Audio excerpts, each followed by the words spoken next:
Be me, Miles, 24, inventory clerk.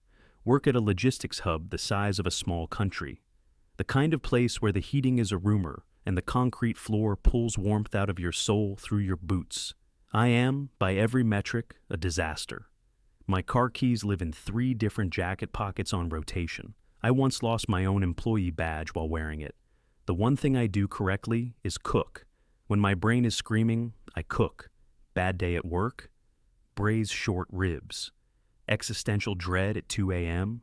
I'm laminating dough. It's not a hobby, it's a coping mechanism with a flavor profile.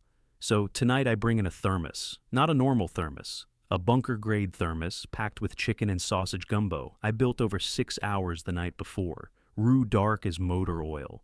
The good stuff. It's a holiday shift. 14 hours. The whole crew is running on vending machine despair. Now, let me tell you about Sloan, 25, night shift dock coordinator. She wears her high-vis vest like a medieval knight wears chainmail. Walks in straight lines only. Corners are for the weak. She once made a forklift driver repark a pallet because it was 4 degrees off-grid. 4 degrees.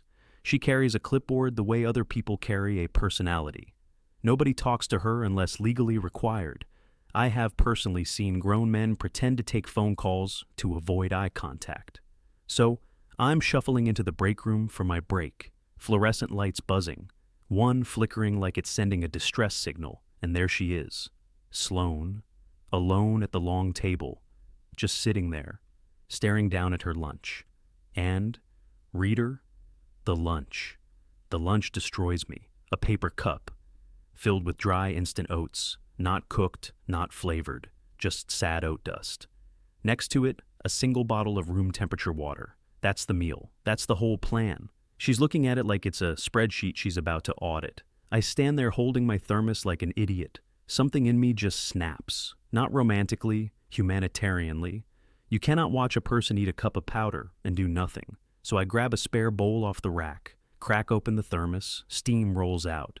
The whole room smells like Louisiana suddenly. I ladle out a heap of gumbo, sausage, chicken, the works.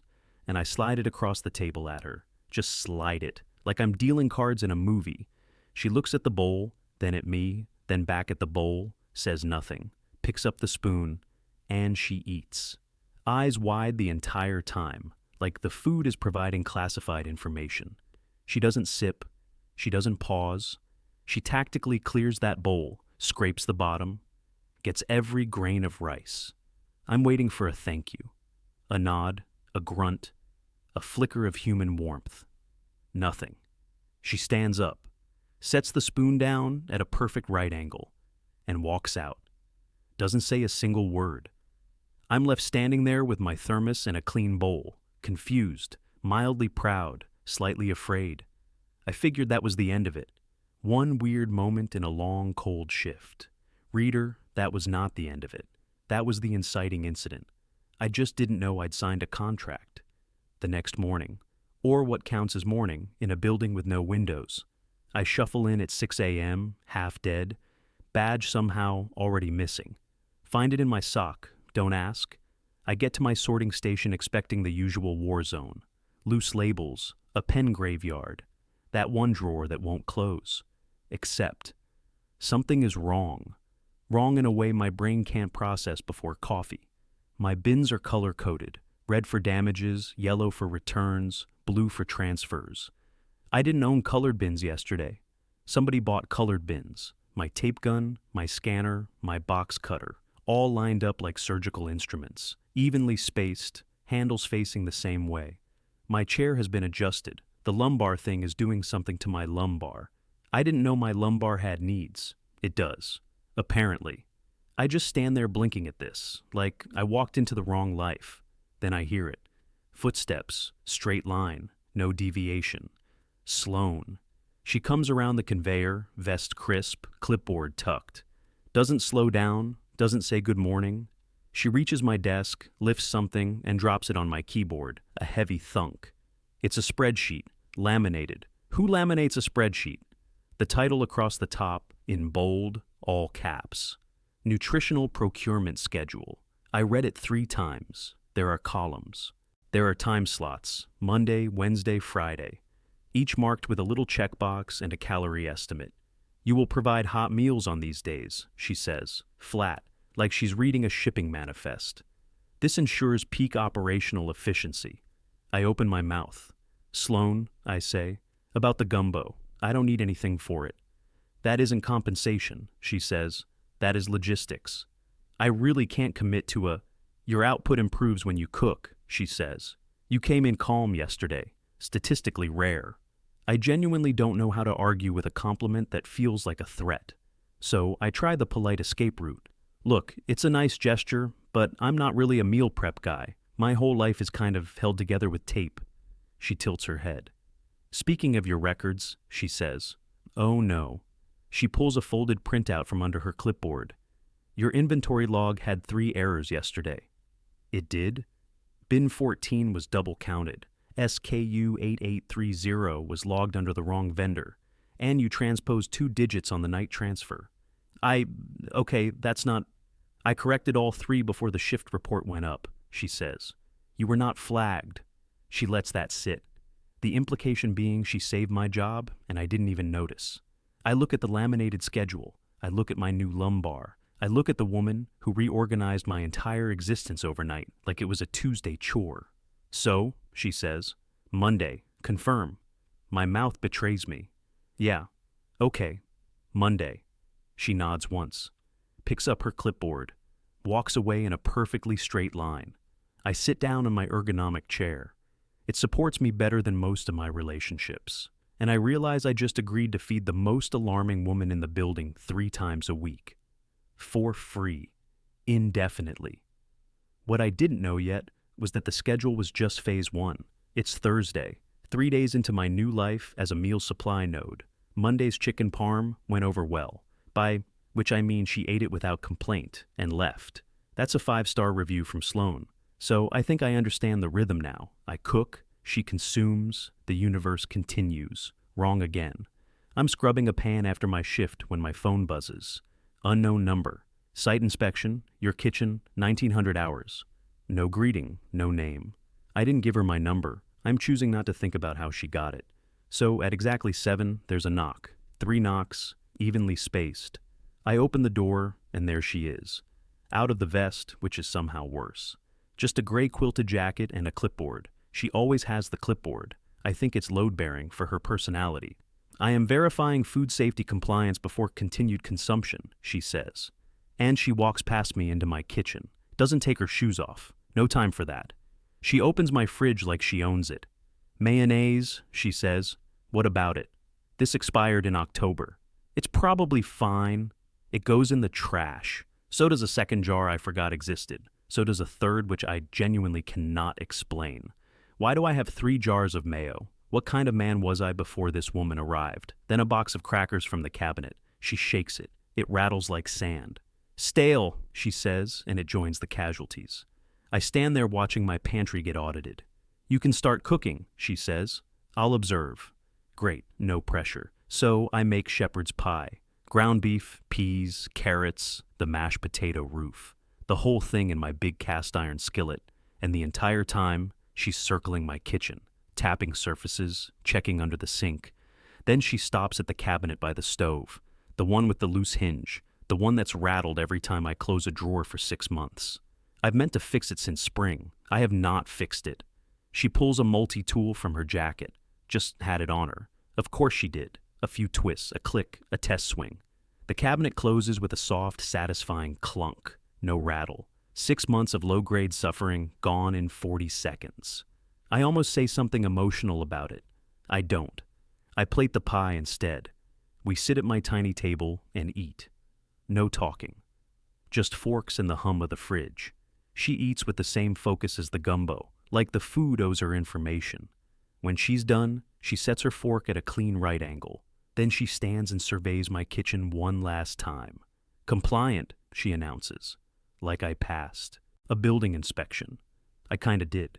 She heads for the door, pulls on her jacket, and then she just leaves something behind. Her scarf. This heavy, tactical-looking thing, dark gray, thick as a blanket. It's draped over the arm of my couch. She doesn't grab it, doesn't mention it, just opens the door and walks out into the cold. I stand there holding 2 plates, staring at the scarf, thinking, surely she forgot it. People forget scarves. It happens. But Sloane doesn't forget things. Sloane corrects my inventory log from memory, so I pick it up. It still smells like cold air and faint coffee, and some small, doomed part of my brain goes, she's going to need that back. Which means she's coming back. Which means this isn't a glitch. It's the next checkbox. I fold the scarf and set it on the couch, right where she left it, and I do not let myself think about why that feels okay. The scarf stayed on my couch for 4 days. I told myself she'd swing by for it. She did not. What she did instead was worse. It's 5 a.m. on a Tuesday, black outside, the kind of cold that has opinions. I shuffle out of my building, keys in the wrong hand, coffee not yet a concept. And there she is, standing next to my beat-up sedan, in the dark, in the cold, like she materialized from the frost, holding 2 travel mugs, steam coming off both of them. Sloane, you drive to the hub, she says. I drive to the hub, same building, same shift. Yeah, that's 2 vehicles for 1 destination. She hands me a mug. It's hot, it's black, no sugar, no mercy. This is a 14% waste of fuel, she says. I don't know where she got 14%. I don't ask. I have learned not to ask. She's already walking around to the passenger side. She tries the door. It's locked. She looks at me through the window like I personally failed her. I unlock it. She climbs in, immediately reaches up and adjusts my rearview mirror, then both side mirrors. They were fine, I say. They were not fine. I get in, buckle up, take a sip of the coffee. It's actually good, annoyingly good. She reaches over and changes my radio.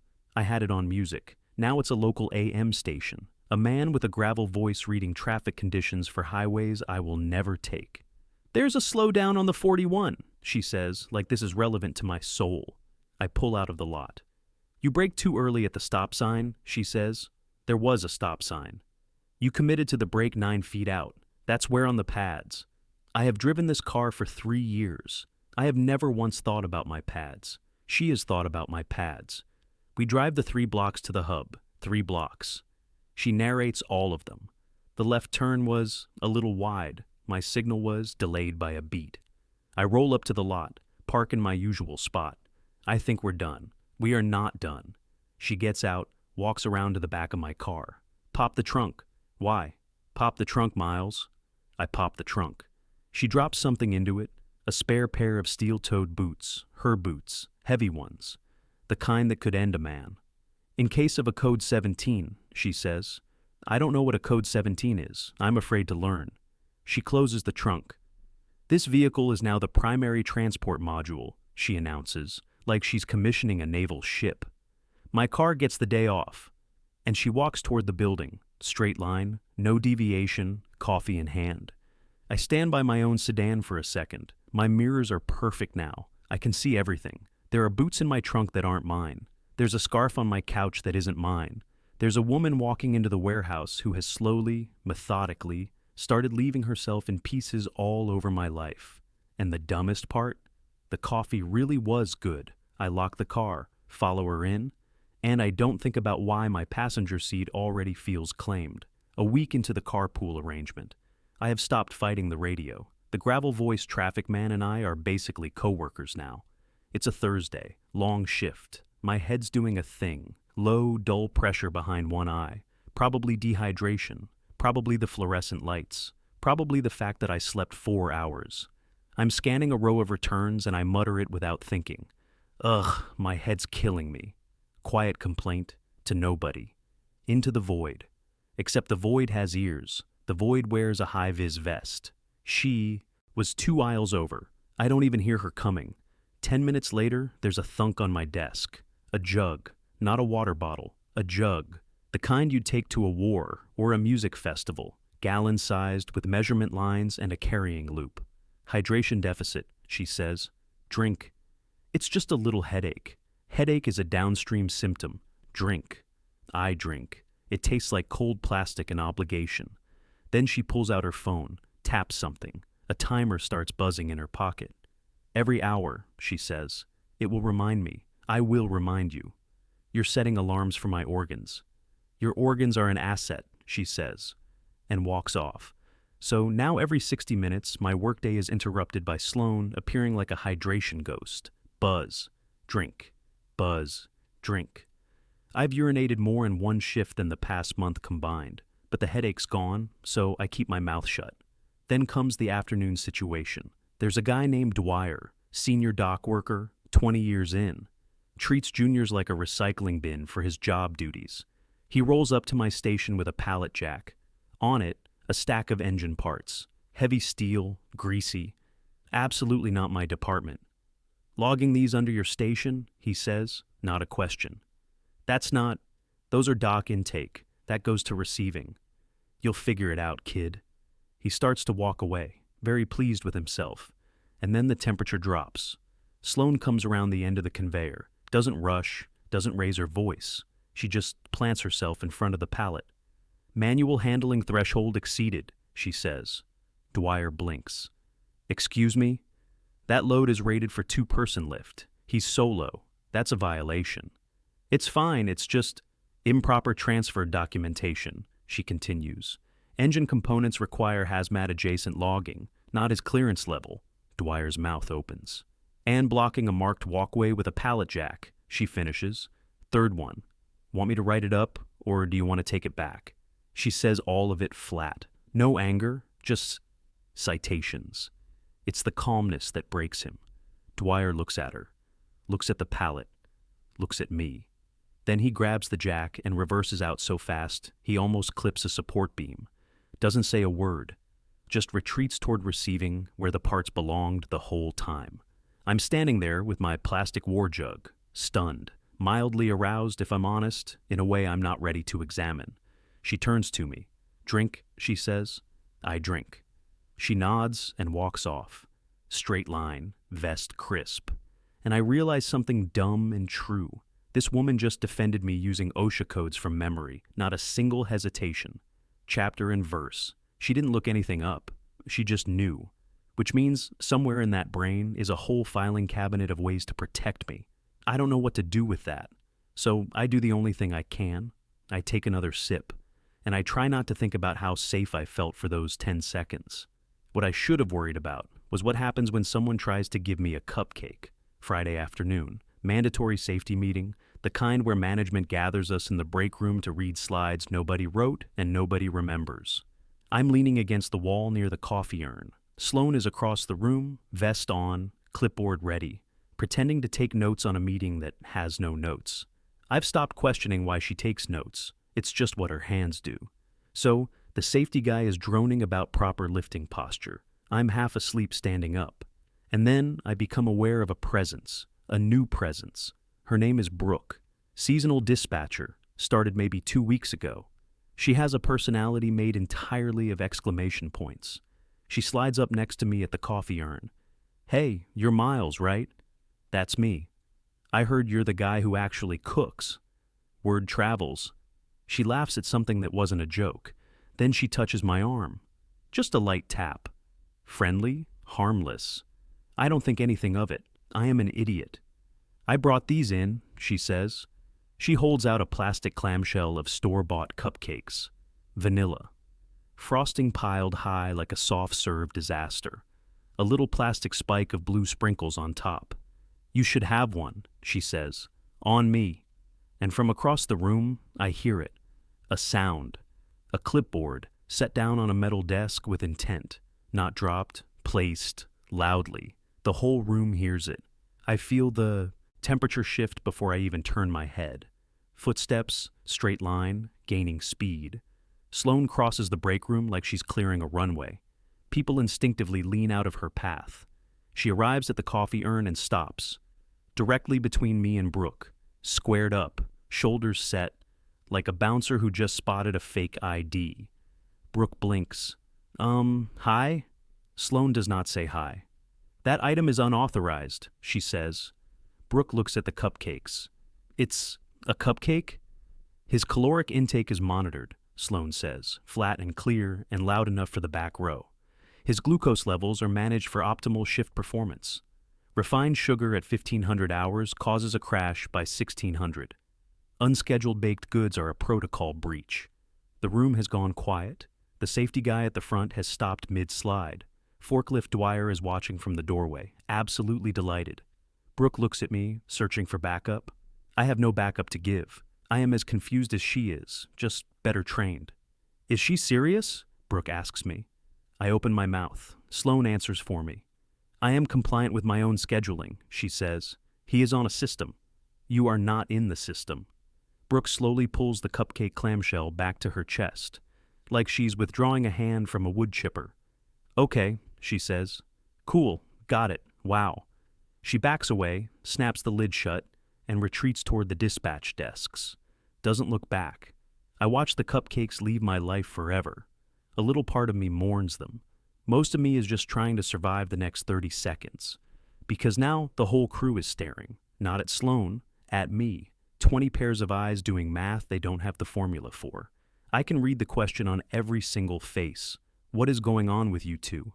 I don't have an answer. I genuinely don't. We don't carpool because we're dating. We carpool because of fossil fuels.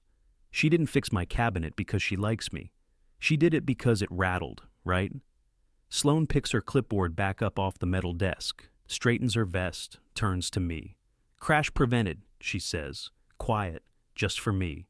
And then barely, the corner of her mouth moves, not a smile, a near smile, a rough draft of one.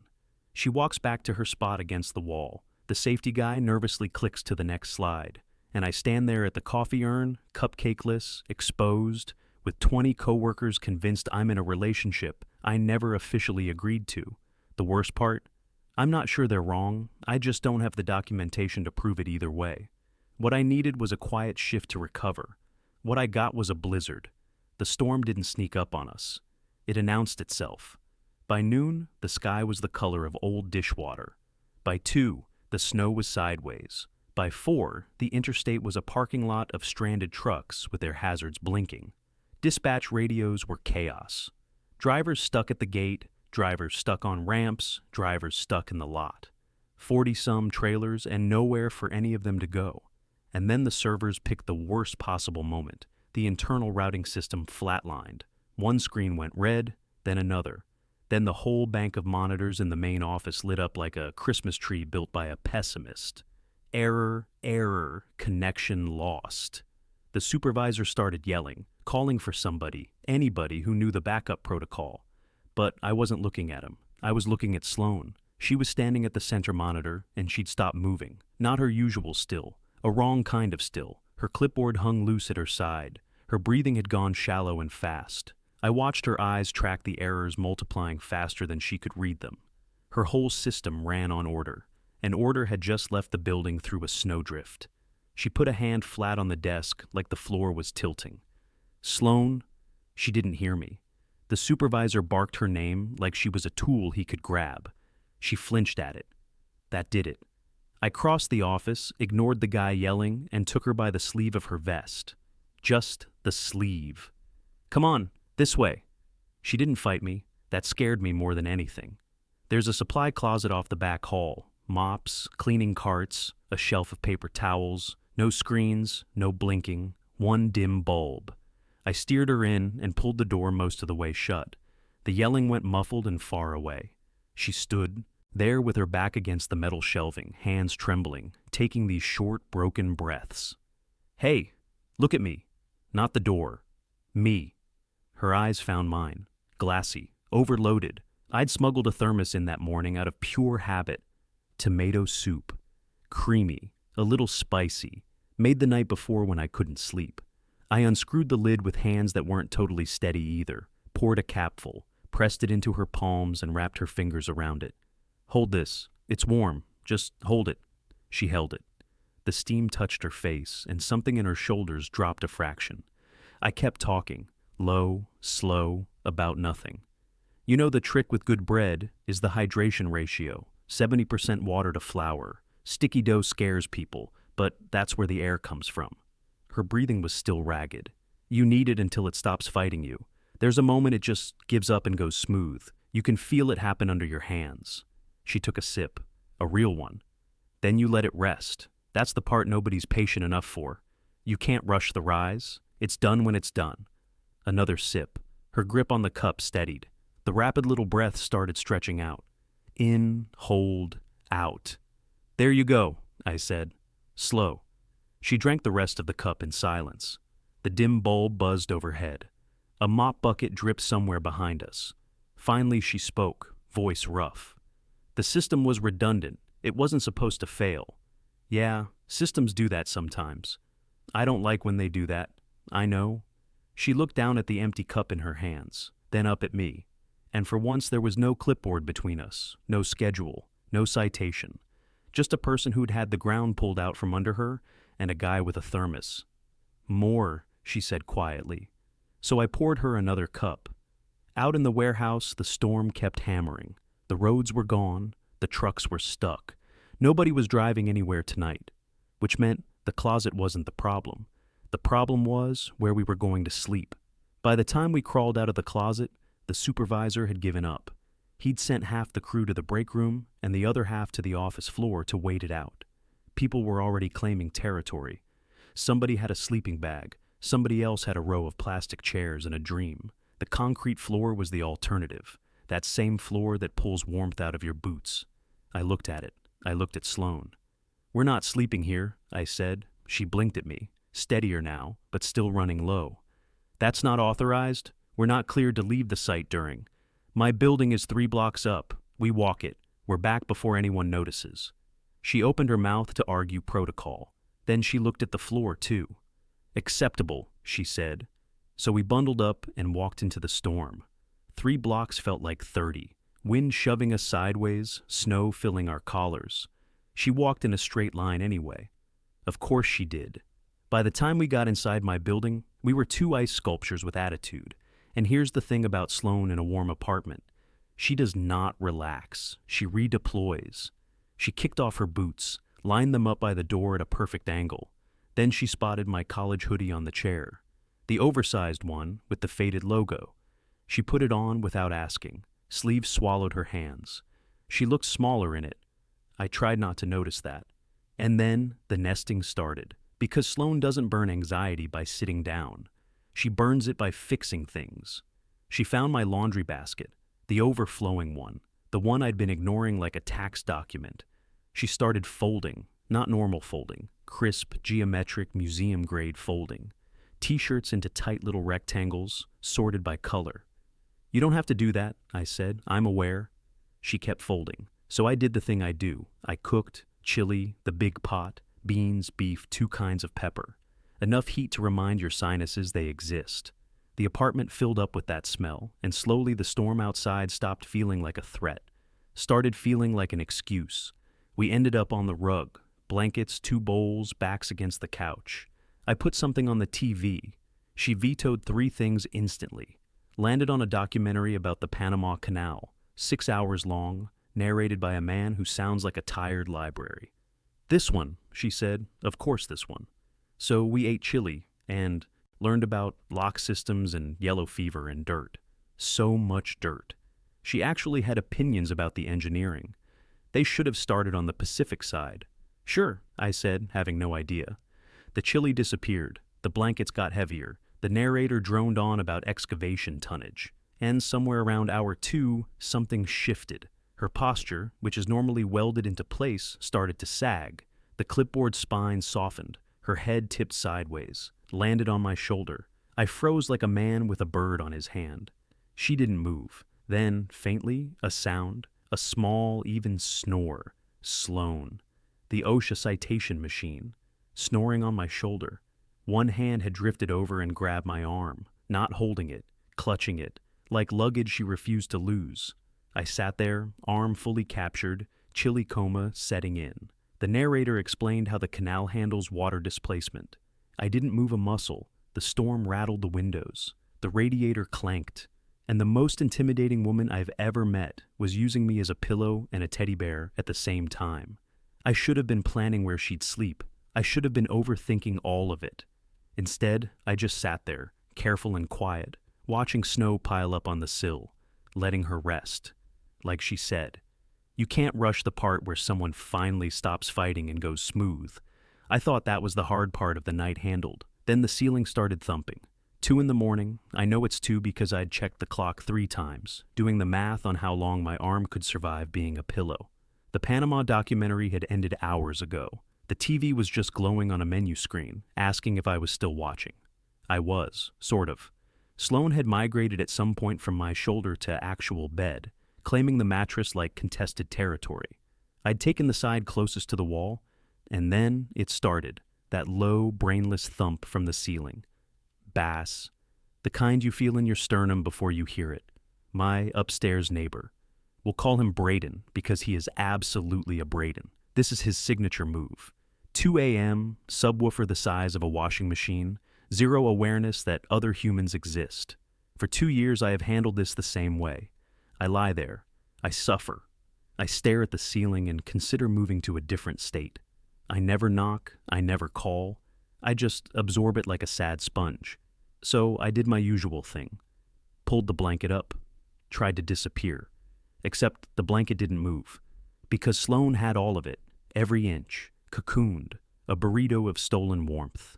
And then her voice, flat and awake in the dark. What is that? It's nothing. Upstairs guy. He does this. How often? Often. A pause. And you do what about it? I cope. The mattress shifted. She sat up. Even in the dark, I could see the silhouette of a woman who had located a problem. Sloan, it's fine. Seriously. Go back to... She was already out of bed. She grabbed my sweatpants off the floor. My sweatpants. Pulled them on over whatever she was sleeping in. Still wearing my college hoodie, sleeves flopping. She looked like a gremlin that had unionized. Where are the stairs? She said. You're not... Where are the stairs, Miles? I told her, because I have learned that resisting Sloan just adds time. She walked out my door into the hall. I scrambled up and followed, socks on cold tile. She found Braden's door, unit above mine, logical, and she knocked. Not a polite knock. A measured, official, open up, it's the county knock. The music kept thumping. She knocked again. Same rhythm. The bass cut out, shuffling, a chain, the door cracked open.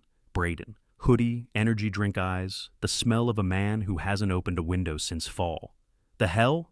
Municipal noise ordinance, Sloan said. Section 9, sustained amplified sound after 10 p.m. in a residential zone. You're 4 hours past the threshold. Braden blinked. Who are you? Continued violation is a citable offense. First fine is modest, the third is not. Lady, it's my apartment. Your registration tabs expired in November, she added, a beat. I noted the plate in the lot. I'd hate for a parking audit to surface that. She hadn't looked anything up. She just knew. She always just knows. Braden's face did a slow, dawning thing. He looked at her. Looked at me, hovering behind her in the hallway, like a confused intern. Looked back at the woman in floppy sleeves quoting code at 2 in the morning. Okay, he said. Yeah, my bad. Turning it down. Off, Sloan said. Off, right, off. The door shut. Click of the lock, and then nothing. Beautiful, ringing nothing. The kind of quiet I'd forgotten my building was capable of. I stood there in my socks, mildly stunned. That's it, I said. That worked in 30 seconds. It was always going to work, she said. You just never invoiced him. She turned and walked back toward my apartment. Straight line. In my sweatpants, sleeves dragging. I followed, still processing. 2 years of ceiling base. Solved by a woman who memorized the local code for fun. She climbed back into my bed without a word, reclaimed her blanket fortress. Then, with surgical efficiency, she took the rest of it, the portion I'd been clinging to. Gone, pulled clean across the mattress. I was left with a corner of fitted sheet and the radiator's warmth, which is more of a suggestion than a heat source. Sloan, a soft snore answered me, already out. Mission complete. Asleep in 4 seconds flat. I lay there in the dark, blanketless, freezing, and somehow grinning like an idiot. The most intimidating person I know had just gone to war for my sleep schedule and then robbed me of all bedding as payment. I stared at the ceiling that was, for once, silent. And I realized I didn't even mind the cold, which was, frankly, the most alarming symptom yet. 3 weeks later. Sunday morning. The kind of slow that doesn't exist on a warehouse clock. No alarms, no timers, no gravel-voiced traffic man. I'm at the stove in sweatpants flipping blueberry pancakes, batter from scratch because I have a problem. The good kind now. The kind with a witness. Sloane is at the kitchen island. My favorite mug is hers now. The cracked one. She drinks out of it like the crack is a feature. She's got her laptop open, typing. Tap, tap, tap, steady, focused. I lean over to refill her coffee and glance at the screen. There's a calendar, a real one, color-coded, title across the top, Unit Logistics. Unit, I say. It's efficient, she says, not looking up. There are blocks on it, grocery runs, shift overlaps, a cell labeled, Miles Dentist, overdue. I didn't tell her about the dentist. I'm choosing not to think about how she knows. I flip the last pancake. It lands clean, golden, a small personal victory. Stack's ready, I say. She closes the laptop halfway, slides off the stool. She takes her plate with the focus she gives everything, same wide eyes. 3 weeks in, the food still earns it. I sit across from her at my tiny table, the one that fits 2 people if they don't have big plans. We have no big plans. That's the point. I look around while she cuts her pancakes into a grid, and I start noticing the evidence. There's a scarf on the couch, still there, permanent now. There's a second pair of boots by the door that could end a man. The cabinet by the stove closes without a rattle. My bins at work are color-coded. My mirrors are perfect. My headaches are gone because a war jug lives on my desk. I get up to grab the syrup and pass the bathroom. And there it is. A shelf. Her shelf. Little bottles lined up by height. Expensive looking. Serums with names I can't pronounce and won't try. There's a lanyard on the hook by the door. Her keys. My keys. On the same ring now. I never handed those over. She just had a copy made and informed me after. Out back there's a parking spot. Hers. Unofficially official. She painted a small mark on the curb. I asked. She said, for clarity. I stand in my own hallway holding a bottle of syrup. Doing the math. And the math is wild. I never went on a single date. Never sat across a table making small talk about hobbies. Never got ghosted, never overthought a text for an hour. No apps, no awkward coffee, no, so what are we? I skipped all of it. A woman audited her way into my life with a clipboard and a fuel efficiency complaint. And somehow I came out the other side with a partner, a scary, exact, blanket-stealing partner, who memorizes noise ordinances for fun, who folds my shirts into geometry, who set a reminder so my teeth don't fall out. I sit back down, set the syrup between us. She takes it without a word, pours a measured amount. Then she slides the bottle back to me at a clean right angle. Same move as the gumbo bowl that first cold night. Full circle. She probably planned that too. Eat, she says. They're best warm. So I eat. The pancakes are good. The coffee's hot. The ceiling is quiet. My mug is hers, and my keys are ours, and my life runs on a schedule I didn't write. I should feel trapped. I keep waiting to feel trapped. It doesn't come. She glances up, catches me looking. The corner of her mouth moves. The rough draft of a smile, the one I've learned to read. What? She says. Nothing, I say. Peak operational efficiency. She nods like that's the only correct answer. And it is.